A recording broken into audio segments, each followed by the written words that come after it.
Hello, this is FtBCon3. This panel is called Did You Remember Your Love Life Fest? Polyamory in the Deep End. As a reminder, we'll be taking questions in the Pharyngula chat room, which you can find by going to our website, ftbcon.org, and checking under the very important links box on the right. And Neil will be moderating, so I'll hand it over to him. Thank you so much, Mary.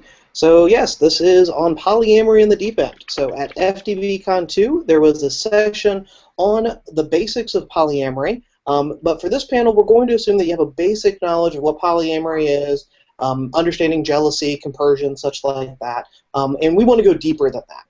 So here we're going to be talking about how do you decide whether and how to share your status as poly with family, coworkers, and other acquaintances. How do you blend family and finances? How do you explain polyamory to the children in your life? We're going to be covering this and more from our distinguished panelists with years of successful and occasionally unsuccessful polyamory. So we'll go around and I'll give everybody a chance to briefly introduce themselves, share any facts that they feel are relevant to this panel, maybe shamelessly plug something, and then we'll dive in. So Hina, if we can start with you.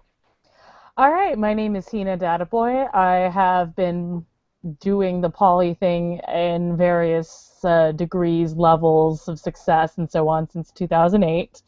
I blog on the Free Thought Blogs Network under the frightening moniker of Heinous Dealings. Cool. Anything else you want to plug or talk about? No. Cool. All right, next up, let's go Wes as I attempt to do this alphabetically by last name. All right, I'm Wes Fenza. I blog at livingwithinreason.com about polyamory, atheism, and occasionally ethics, but nobody reads those. I will be speaking at Poly Living on the weekend of February 20th in Philadelphia, and that's where you can catch me next. Cool. Karen, share with us about you. All right. Hi, I'm Karen.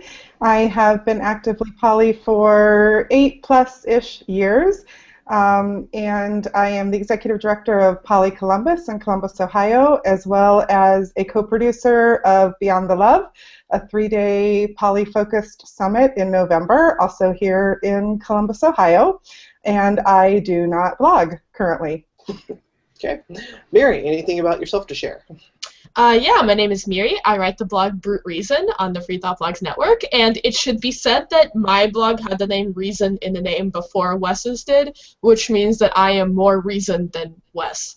In terms of relevant things I have going on, I'll be presenting a workshop at the upcoming American Atheist Convention in Memphis, Tennessee in April, and while it won't be focused on polyamory, it will actually be focused on the whole broad idea of sexual communication and ethics and consent. So if you're around, you should check that out.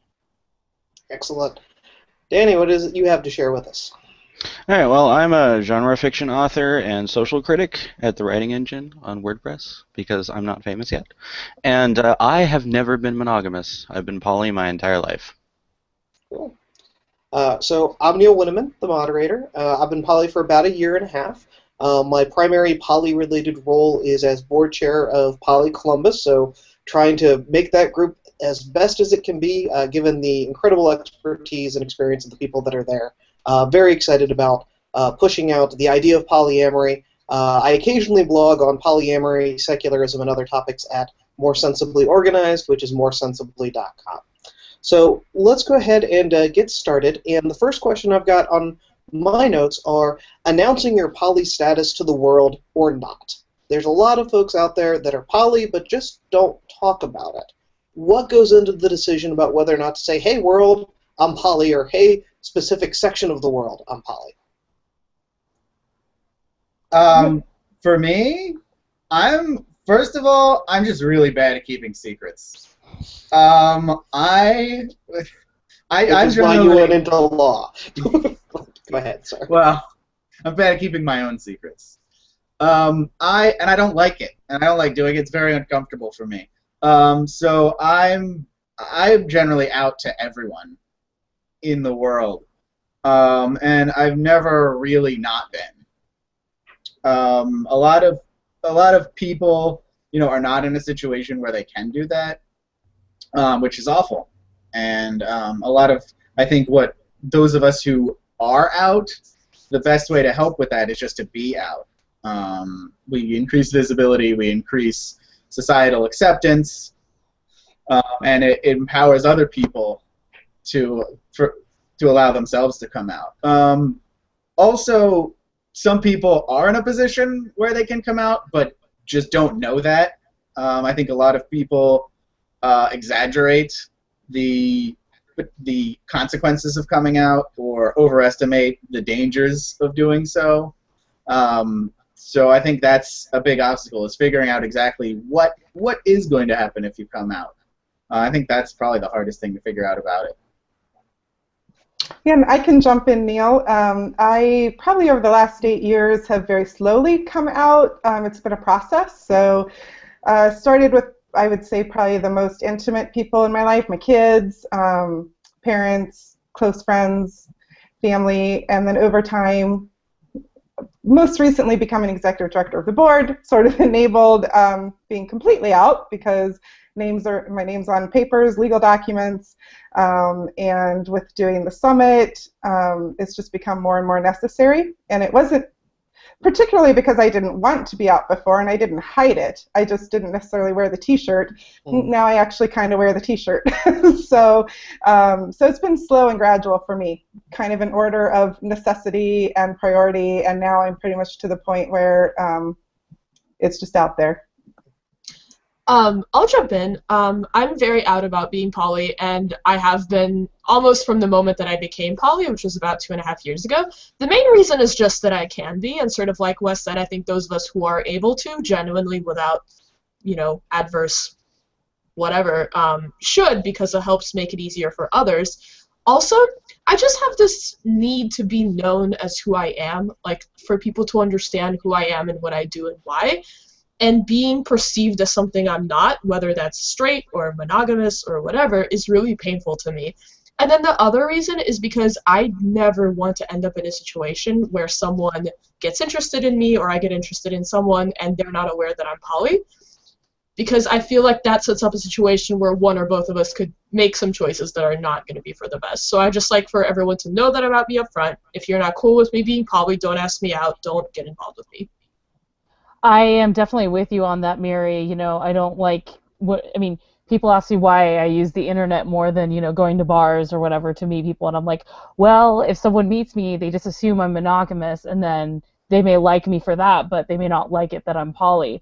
Another reason why I tend to be out, I guess I should establish how out I am. I'm pretty out as you can be. I haven't explicitly told my family, but if they Googled me, they could find it, so it's a don't ask, don't tell style situation.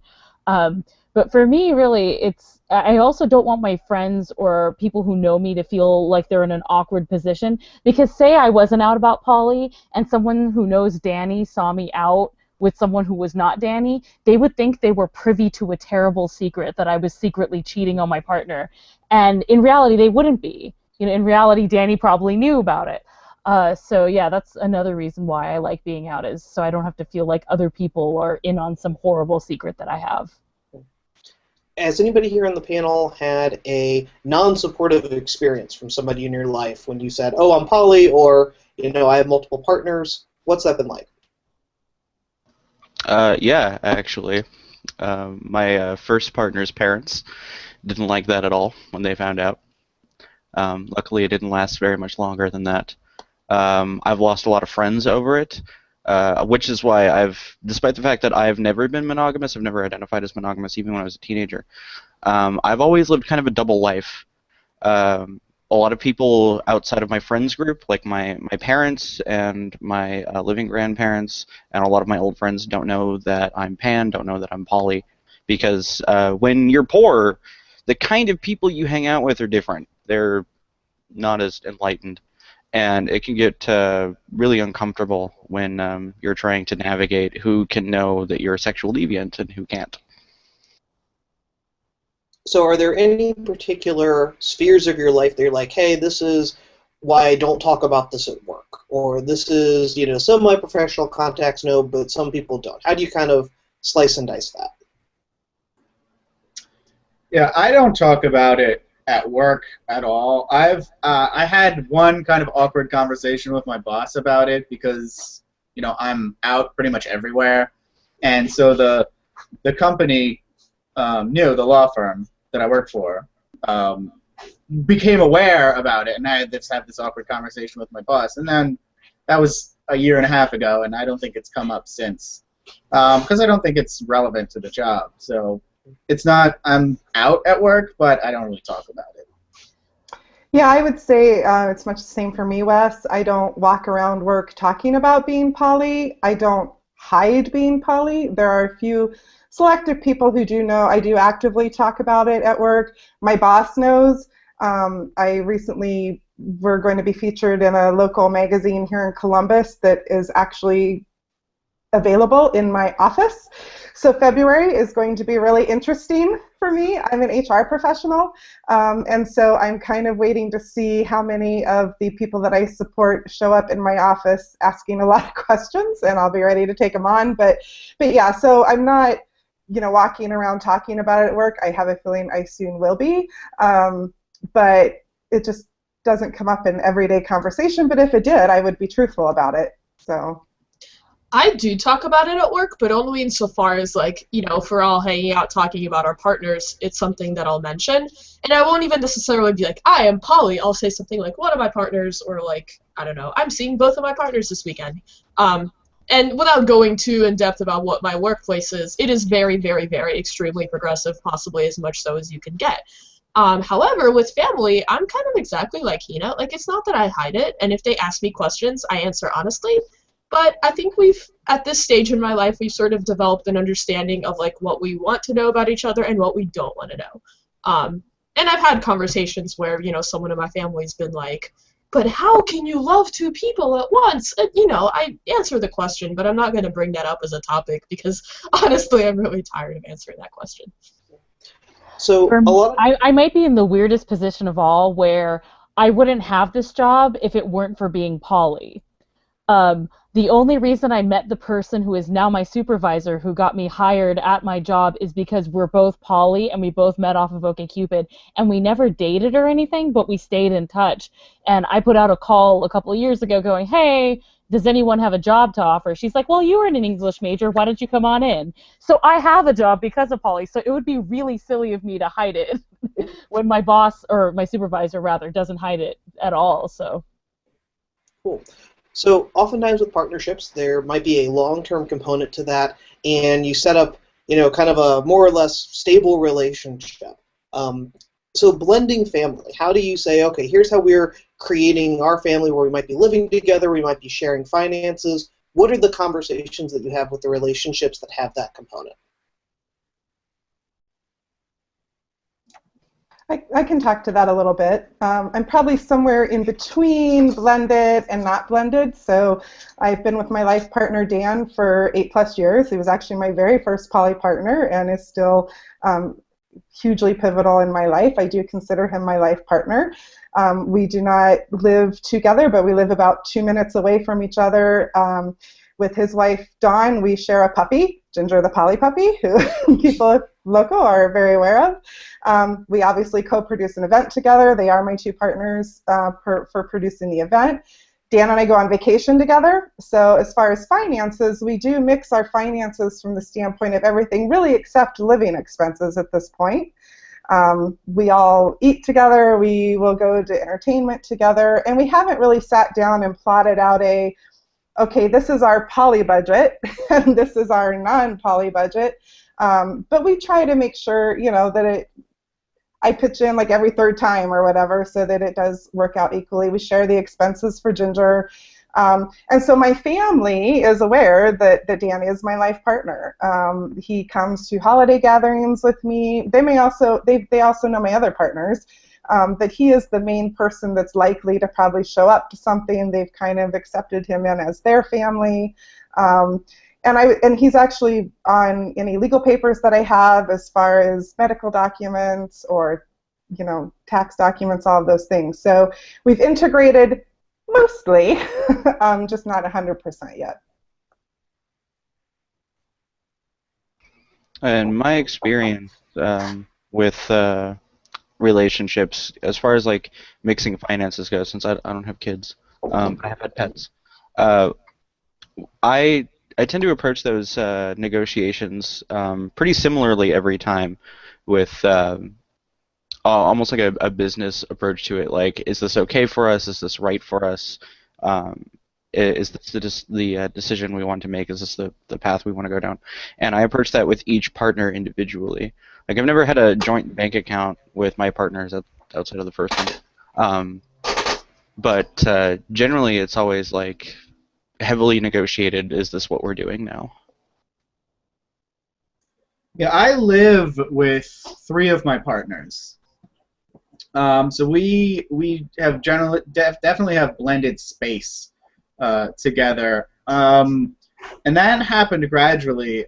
When I opened up, we had a pre-existing 5-year relationship with my wife Gina, and eventually my partner Jesse moved in with us a few years later, and most recently my partner Amber has moved in, and we all live together, and it's different for everybody here. We don't really share finances. We have one joint. Gina and I have a joint bank account that we pay our bills out of, and a joint credit card. But all of us are pretty. We have our own accounts. We have our own finances, and I think that's just our personalities. So, Wes, I'll direct this to you, just as the other lawyer on the panel. Any particular legal documents like living wills or end-of-life decisions? How have you handled that? I have a few documents that I haven't actually executed yet because I'm lazy.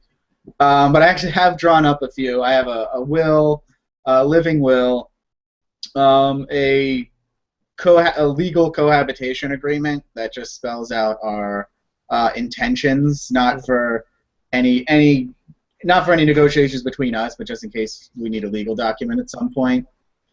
Those are the only documents I have, but I know there are a lot of other legal options that people can use and often do.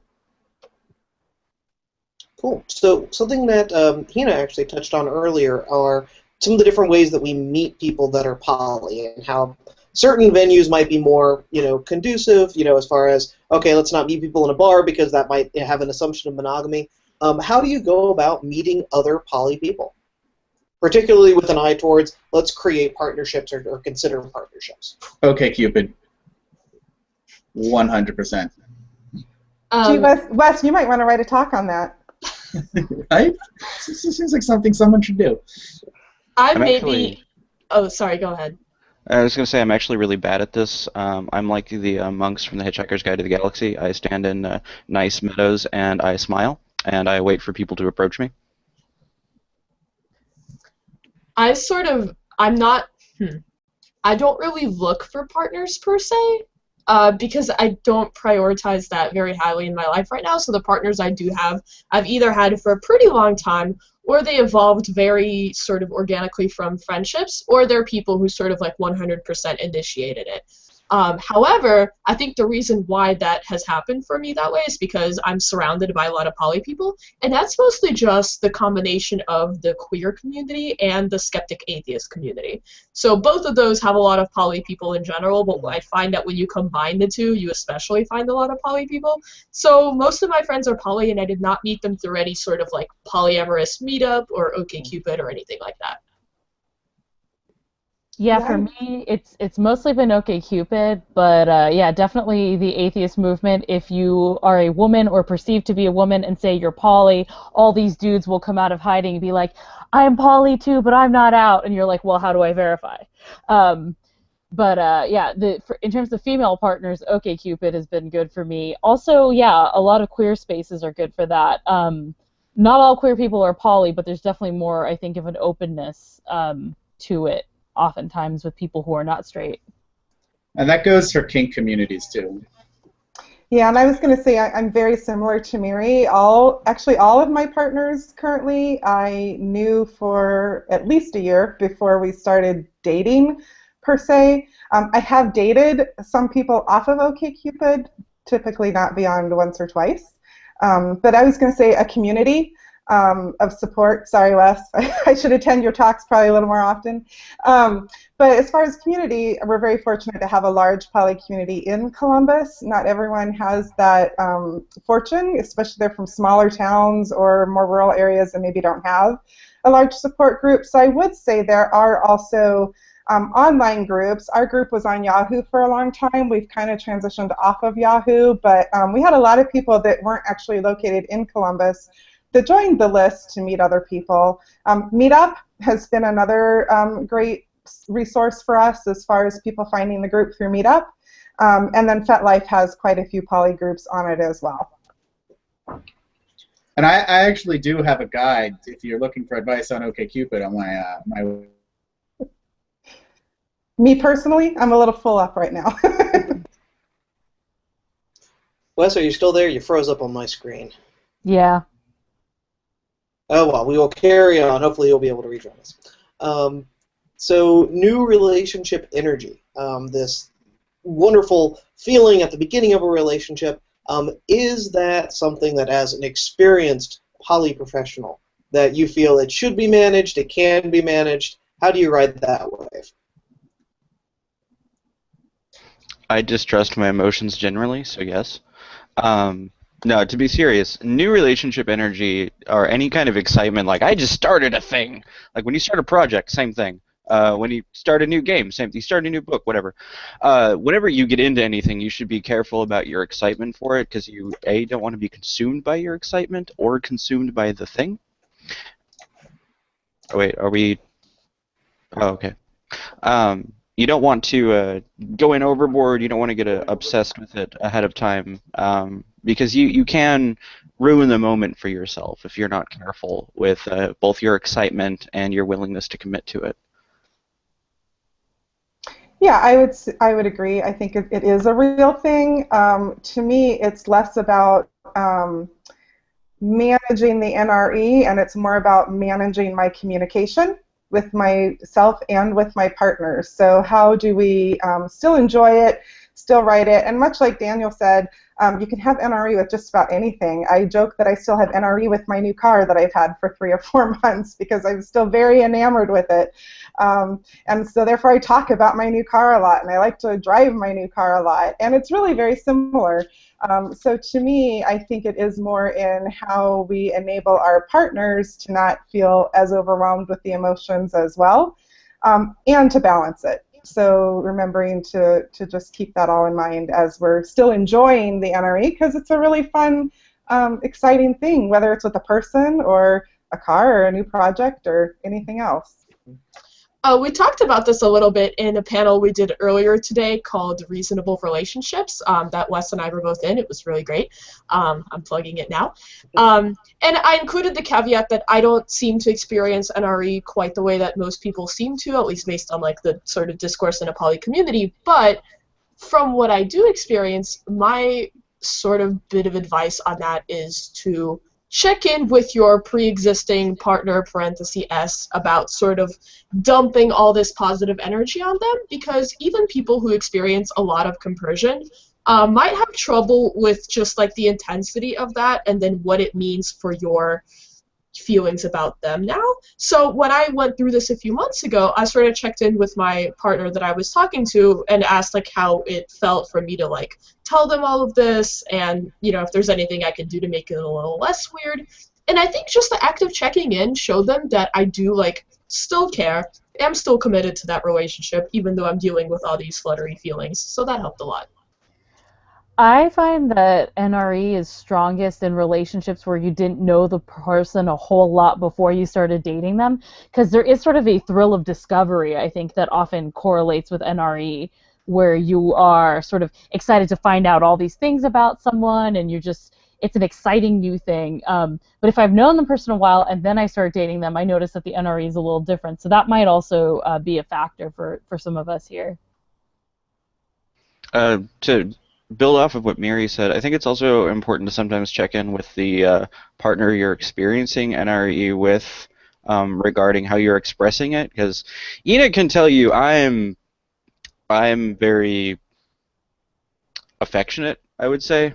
I'm very wordy and very poetic when I am being affectionate towards someone, and that can get overwhelming. So I've learned to kind of make sure that I'm not scaring someone off by just expressing my affection toward them. So how do you make decisions in the midst of NRE? Is there anything that you're like kind of telling yourself to take a step back from that, or ways that you're trying to manage that very powerful sense of feeling?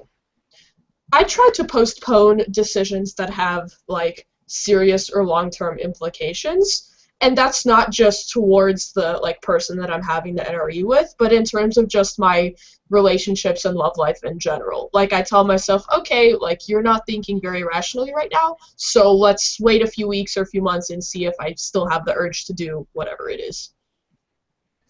Yeah, I would agree with Mary. I think probably one of the areas where it's could potentially be the easiest to let NRE run away a little bit is in sexual relations. So I know in our kind of core poly family, we obviously have safer sex guidelines, but in addition to that, we have put kind of a point in time, I guess, if you will, of a 6-month before any type of fluid bonding can even really be considered or discussed, and that's based on some past experiences that we've had of NRE maybe taking over a bit and causing some rash decisions. It didn't work out so well. Obviously, you can't insure against things like that, but it does build in a little bit of a time factor to let some of that take a natural course and hopefully not get too caught up in making decisions like that affect more than just me and the other person that I'm involved with. Yeah, and this is actually one of the only places where I will actually make use of relationship rules.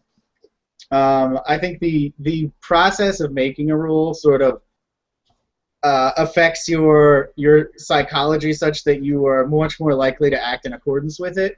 And what I like to do with those is use that to bind my future self in the present where I'm thinking clearly. And I can say, okay, well, when this occurs, here's what I'm going to do, and you commit to that course of action, and that can counteract a lot of the NRE-influenced motivated thinking that occurs. And then I sort of get rid of the rules afterwards. I don't really have as much of a problem with NRE. What I do have a problem is when I'm with someone and they're experiencing NRE, and they're saying all these things that they may or may not actually be willing to go through with, 6 months from now, a year from now, or whatever.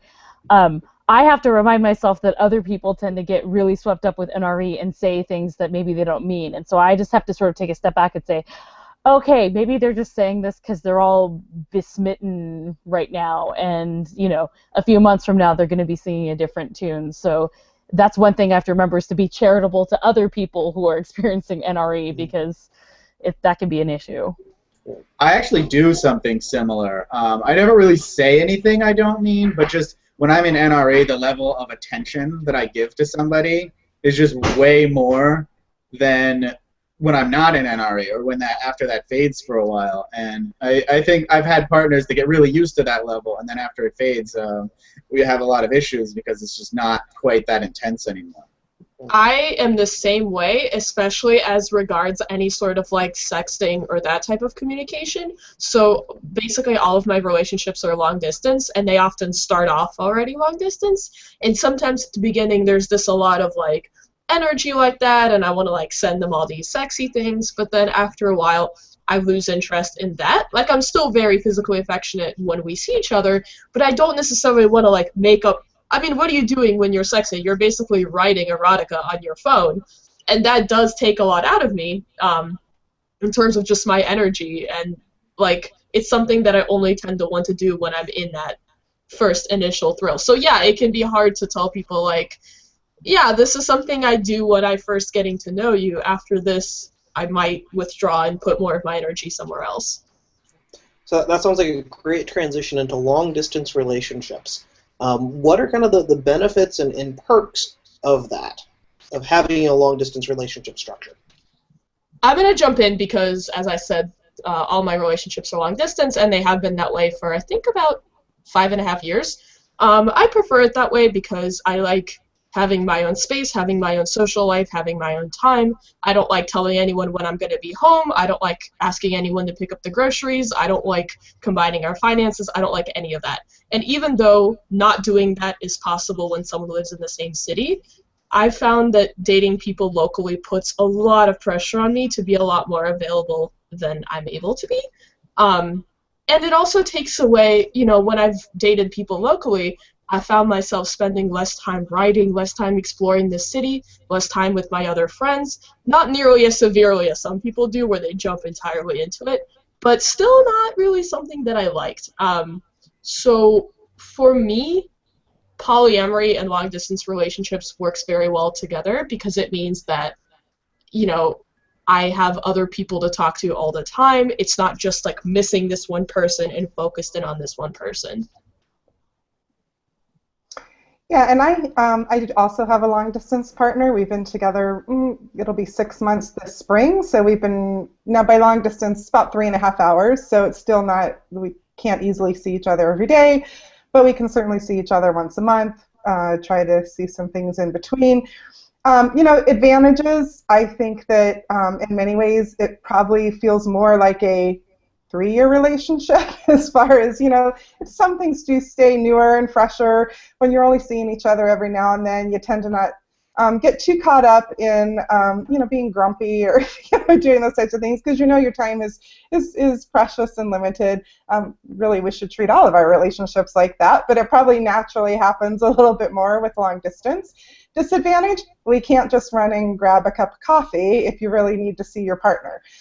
So you have to really kind of build those things in. I also find that when we get lazy, the relationship suffers. So there has to be, for us anyway, much more energy put into being sure that we do have those touch points in between because we can't so easily just go grab a cup of coffee or dinner on the fly.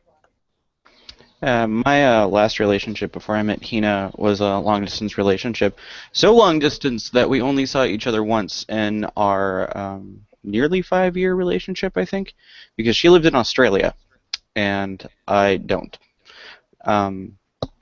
But I noticed that there's a lot more affection toward communication in a long-distance relationship. There's less normalcy to how you talk, and it's easier to build an emotional connection with someone when all you can do is build the emotional connection. And it really makes certain approaches to communication and negotiation very sacrosanct.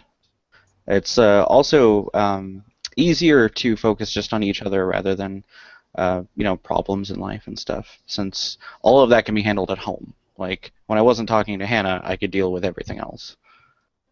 Yeah, I used to not be particularly into long-distance relationships because in-person time is really important to me, but I found recently I'm enjoying them a lot more just because I'm so busy.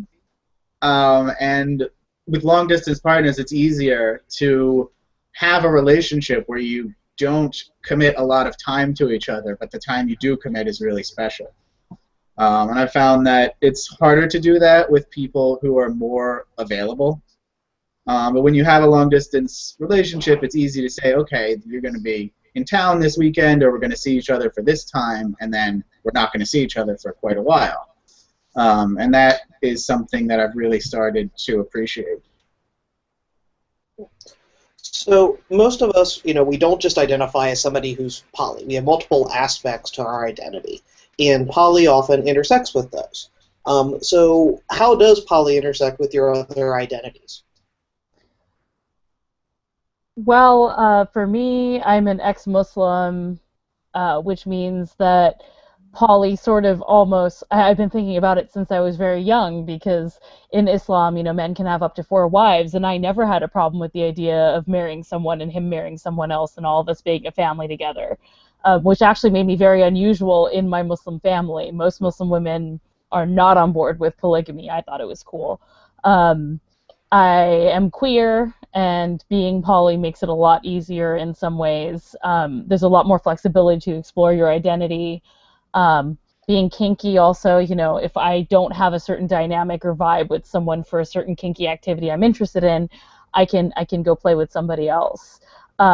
But to backpedal ever so slightly, we didn't talk about a possible disadvantage to long-distance relationships, one that I found recently, and that is not everyone is able to sort of focus and buck up and sort of have a good time if they happen to be grumpy during the time of a visit, and that can mean, a lot of resentment building over time. But I just wanted to throw that in there as, long distance isn't always doesn't always mean that people will be able to put their best face forward. If you can't do that, that could be a problem.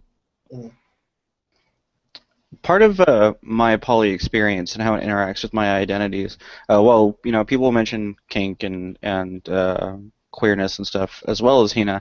One part of my identity that I find intersects with poly very interestingly is my autism. And it's because I approach certain kinds of social boundaries far different than most people because of the way that I see data and the people around me. The fact that the people around me, to me, are collections of data, and that's just how I see the world. I don't have this artificial idea of I have one person who is romantic and everyone else is not allowed to be. Which is why I've always been poly. I approach every single person the exact same way, which is treating them with their own context. And if that becomes romantic, if that becomes sexual, that's not something I have to worry about. And I keep the two. I make the two concepts very particular. Like, I have one romantic sexual relationship right now with Hina. I don't have any other partners right now, but I have plenty of other romantic relationships, like my friends Trevor and Ricky. We're very, very close to each other, and we have very special connections, but we're not, like, dating. And it's because of this way that I see people where I don't have to worry about if our relationship is getting too special. Yeah, I would say there's probably two areas of my life where I feel the intersection the most. One would be I belong to a Buddhist discussion group on Thursday nights. I don't necessarily consider myself Buddhist, but I do meditate, and I do appreciate a lot of the concepts. Poly has not been an issue there at all. We're very openly poly there. It's accepted. It has not been an issue, and in fact, it kind of jives along with a lot of things as far as non-attachment and living in the moment and all of that. It actually marries up quite nicely. I also, while I don't identify as queer, I do have a son who does. So I find that when it comes to activism, I have a lot of crossover there because I very much believe in right to marry laws, freedom of loving who you want to love in the way that you want to love them. So I find there's a lot of crossover in those two communities, and it's a really important intersection in my life. I would echo what Hina said about being queer and poly.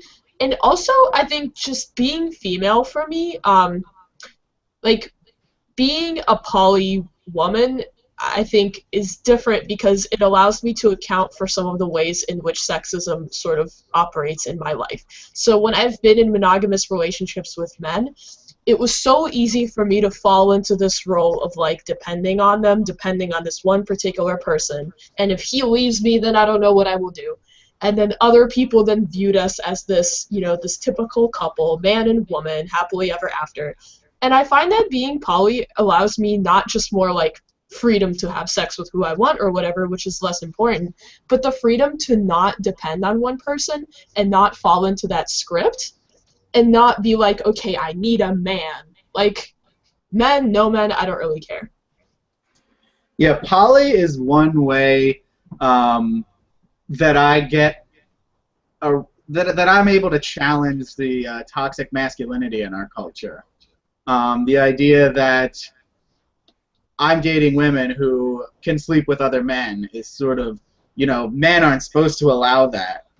And I think that helps counteract some of that, at least in my mind. It's helpful for me. I would agree with that because it's almost, there are those dudes who think poly means that they can sleep with all the women they want, but those women can't sleep with anyone else, but then they find out, surprise, that's not how it works. And so, if it's almost impossible for me to date a man who's an anti-feminist because he already knows I already have male partners. All right, so the next topic I want us to take a look at is kind of your own personal overarching view on poly. We often joke at Poly Columbus how there is, no one true poly, or sometimes making jokes about that. But the way that I view polyamory is through 4 independent drives, and this is a riff on something that's within Tristan Taramino's Opening Up. But the idea that your sex drive, your drive for romance, your drive for mutual emotional reliance, and your drive for long-term stability are independent of each other. And so any given relationship will have different aspects of that to it. And that's often how I frame conversations with partners or potential partners about how is it that we're going to be related. So other people's general, worldview on poly, as it were. Well, so I identify as a relationship anarchist. And so my view on poly is generally that in the best relationships, everyone can do whatever it is they want to do as much of the time as possible. Which sort of the appearance of that is that it's not really valuing stability or reliance, but in practice that's not really the case. It's much more just about empowering each other to do what we want and not imposing our will on each other. And that may mean polyamory. There's relationship anarchists that aren't polyamorous. There are asexual relationship anarchists. It's much more about your philosophy about relationships than actually anything you practice. I guess to both riff on Wes and what I said before, the way that I approach poly, the way that I approach all human relationships is kind of a post-relationship model, at least in the current social context. I have a dream for where I want to end up in my life, and I let everyone know about this. And if anyone wants to come with me, great. If anyone wants to stop along with me and do fun stuff, whatever, great. I don't have a way of approaching poly because I don't have a single way of approaching any relationship with any person, whether it's my bank manager or the person that I sleep with every night. It's the way things play out between me and other people, and I don't try to control it one way or another. Yeah, I have a really difficult time identifying what poly should be for anyone other than for myself. And every single one of my relationships is different. They all operate differently. They all feel differently. Much like my relationships with any person in my life are all different. I certainly have the things that I have defined so far that work best for me. The only 2 terms that I absolutely avoid in pretty much all areas of my life, but especially in poly, are always and never. Because the moment that I use either, I get proven wrong. So yeah, obviously I think people can even debate the ethical definitions around poly, which for me, I think the biggest way that I apply that is, do all people involved agree to it, know about it, and sign up for it? And if that's the case, barring any abuse situations, then it's pretty hard for me to come in and say that that is not the way it should be done, or that it's unethical. Yeah, just to add one caveat to what Karen said, it's a sort of axiomatic in the poly community that there's no one right way to do poly, which is true, but there are wrong ways. There are ways which are exploitative, there are ways which are abusive.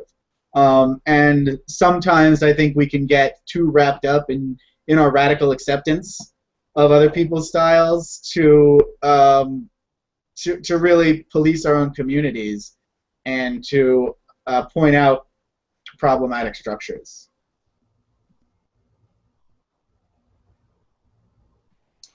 All right, so next question I've got is just go around and get this from everybody. What one misconception about poly do you wish would go away? And Mary, you look inspired, so we'll start with you. So, well, this is actually 2 misconceptions, but they're both sides of the same coin. One is, oh, it's about fucking all these people. You can fuck anyone you want, lots of fucking. And the other one is like, no, it's about love and relationships and being together forever in this beautiful family with many people. I hate both of those. not that there's anything wrong with doing either of them, and I think when we dispel misconceptions, we should be really careful about dispelling the misconception that everybody does this as opposed to the mere idea of doing this. And I noticed how folks on both sides make this error. They'll be like, no, it's not about fucking a lot of people. Ew, I wouldn't do that. It's about love for me. That stigmatizes the people who do want to have a lot of casual sex. And then on a flip side, saying that, like, no, those relationships are silly, I don't need all of that in my life, that sort of hurts the people for whom that is important. So for me, it's sort of both. It's about having the sex I want, it's about having multiple loves, but it's not about, like, prioritizing either of those in my life. I sort of just let what happens happen. Yeah, I don't know. go ahead. No, go ahead. I was going to say that Mary took mine, but I would also add that I think a misconception that it's easy and we're just out here having a bunch of fun. I actually find poly is a lot of work, and it's takes commitment and dedication and a lot of communication. So I think that's a misconception out there too. Yeah, to me, the absolutely the #1 misconception about poly in the wider society that I would like to dispel is just that nobody does it. My #1 priority with any poly activism I do is just building awareness that this is a thing that people do, and that it's not wrong, and that it works out about at the same rate as all other relationships do. Because I think it's important for people to know that it's an option. I don't know how often people have encountered the particular ones that stick in my craw, but the two biggest that I can think of that haven't been mentioned are anyone can be poly, which isn't true. It's just not right for some people. And we, especially poly people who are, I guess, are in NRE with the idea of polyamory, should not be going around saying, like, you can be poly too, you just need to learn how to control your jealousy or learn what compersion is or whatever. It isn't good for everyone. Like, stop trying to shove it down other people's throats. And the one that I get from some of the guys that I've talked to about the fact that I'm poly, I don't need to control my partners.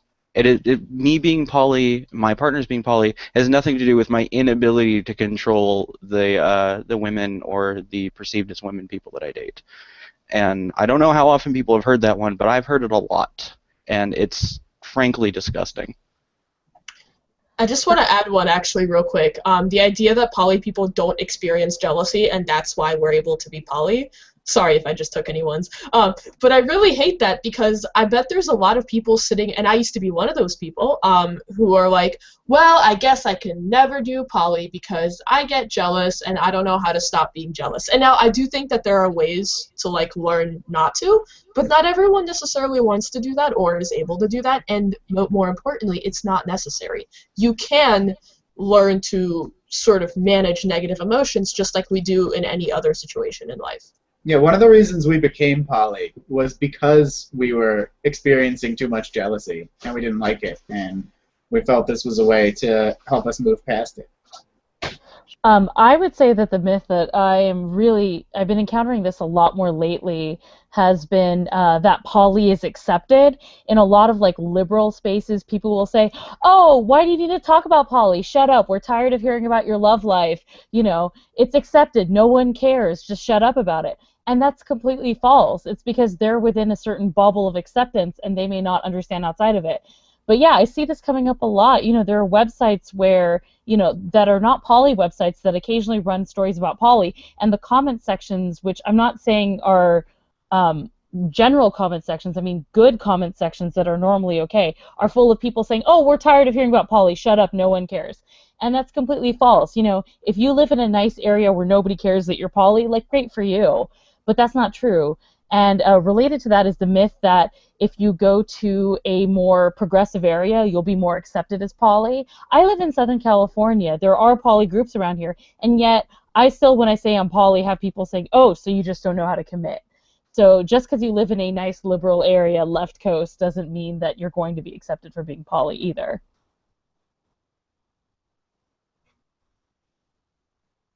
All right, so I guess we have Mary has a question from the audience to share with us. Let me find it real quick. Okay, so here it is. Suppose you start dating someone who, it turns out, has hurt an existing partner in the past. This could bring up all sorts of issues of trust, judgment, and obligation. I wonder if the panel has worked through such situations before. Yeah, when that happens, to me, that's just a red flag, and that's something to watch out for. When you get news about a partner's history, I think approach it with the necessary skepticism, but keep it in mind. Don't necessarily use it to judge your current partner, but it's a red flag, and be aware. Yeah, I Yeah. would probably just take Wes a step further and saying, if there's been a pattern of past behaviors, that would probably be a little bit more of a deterrent for me. Just simply what we were talking about before, because each relationship is so different. Hearing of an example, noted, kind of keep it there, but a pattern of past behavior would probably be a little bit more, give me some hesitation. Sorry, go ahead. I'm going to say I think it also depends on exactly what we mean by hurt someone in the past. I haven't had a partner like this, but I've been involved in communities where this happens. It's especially common in Ren Fair because there's a bunch of abusers at Ren Fair and a bunch of poly and queer people at Ren Fair, so these two things intersect a lot. And at a certain point, I think you have to step back and go, is this just me or is this all of us? Is this a community thing that I'm just now finding out about? And I think at that point it's important to talk to both your partner that could be the person who hurt someone in the past and the person who was hurt so that you can get a better understanding of what's going on. And, check the sources who warned you, because not every community is good and not everyone in the community is operating in good faith. Yeah, I try to separate hurting from being hurt because often those go together, but as someone with a history of depression and a lot of sort of like maladaptive thoughts going on, I sometimes get hurt when the person did nothing wrong. And I would want any partner of mine to take that into account when they're evaluating someone that I've said has hurt me.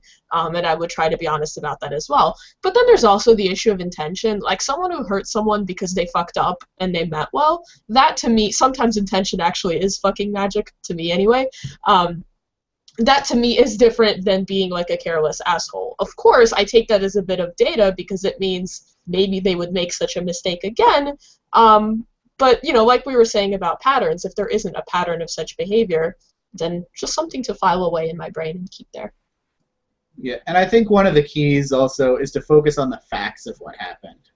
A lot of times that sort of information will come in and be like, well, I was hurt, and this is how they made me feel, and I felt this way, and I felt that, and it's, I might not react the same way as that other person, and I'm almost positive I wouldn't. I react very differently to other people to a lot of things. So I would just focus on the facts of what they did and say, okay, what happened? What did they do? And then, evaluate the reliability of the source and talk to as many people as you can about and try and really pin down what happened. Great. Well, I think we're at the end of our time, so thank you to everybody for your experience, perspective, and expertise. This has been a great panel. Thank you all. Thanks, Neil.